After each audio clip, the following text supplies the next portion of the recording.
pretty much all over the place. Laying next to her, half on the floorboard with his head resting on the bench seat of the van, was a boy approximately 7 or 8 years old. He had a wound to the right side of his head. And next to him in the driver's seat was a man who I assumed to be the father at the time.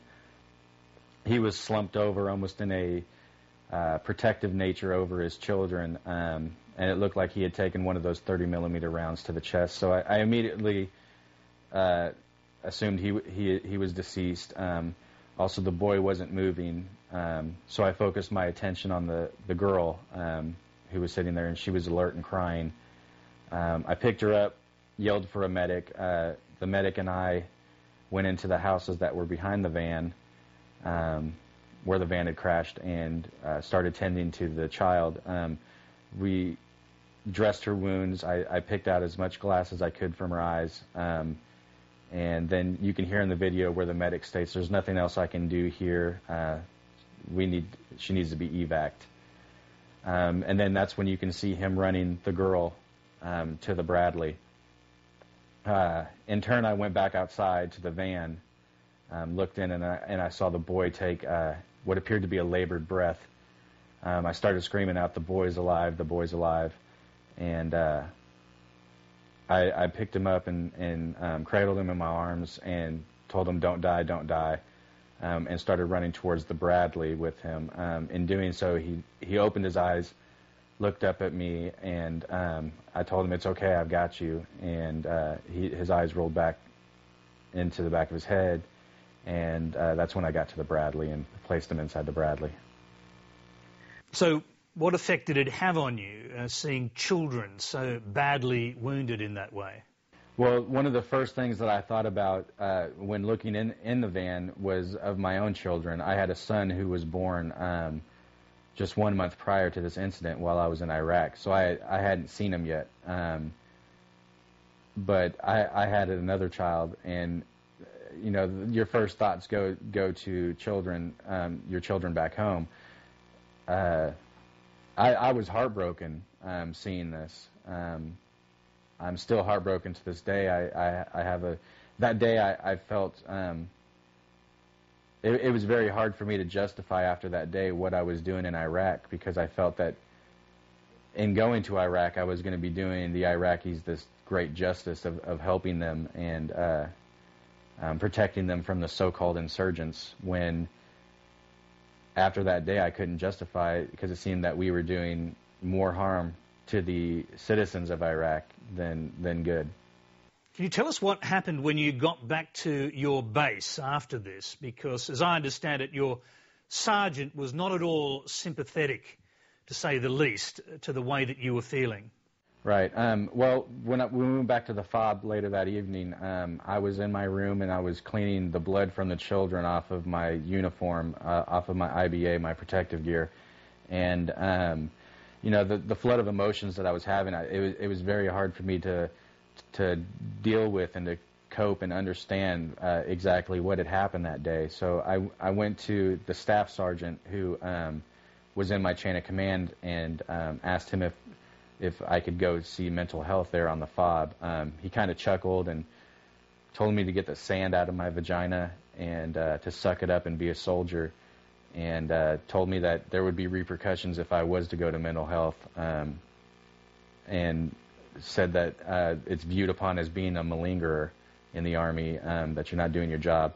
And a malingerer in the Army is actually a crime. So I not wanting to have anything to do with that, and not wanting to have to deal with the added pressure of somebody else looking down on me, I chose not to go to the mental health and to bottle up as much emotions as I can and move on with my job. Was it bad for you doing that, bottling it up, and what effect did that ultimately have on you? I think it did, because I started becoming very, very angry with the people around me. I would blow up at people and yell and scream at them. I would be angry at everybody and even be angry with myself. I started watching a lot of movies and listening to music to try to basically escape the realities of what was going on in my own head. So I was escaping into movies and not dealing with my emotions and the reality of what I had seen. Did you have the impression, Ethan, that this was unusual, or did you see the same sorts of things happening to other soldiers around you?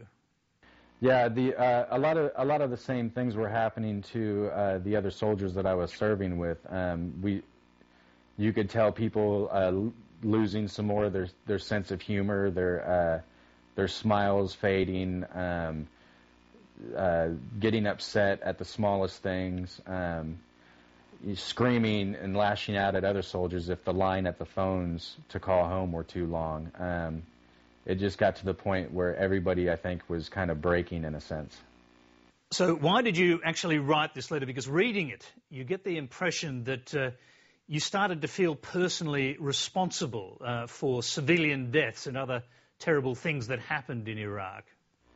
Well, the personal responsibility goes as far as we are a part of the system that injured these Iraqis, that have injured thousands of Iraqis. You know, we want everybody to see that this one video is not just an isolated incident, that these things are war.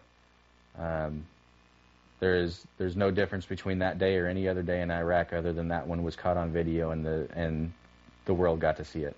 Well, it does seem to me that the power of what you've done here is because you actually served in the conflict. And it's similar in a way to what happened during the Vietnam War when veterans came home and started speaking about their experiences and turning against the war. I mean, do you see that this has happened before in American history and this is a sort of continuum of that?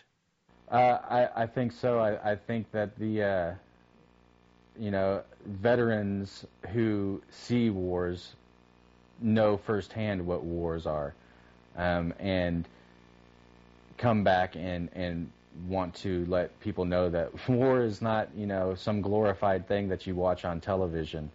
Grow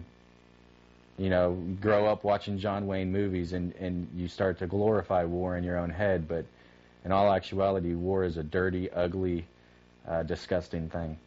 And if we can speak out any way to help shorten this war and get our troops home where they belong, then we're going to do anything possible that we can. Ethan McCord, we'll have to leave you there. We thank you very much for taking the time to come and talk to us tonight on Lateline. Thank you for having me.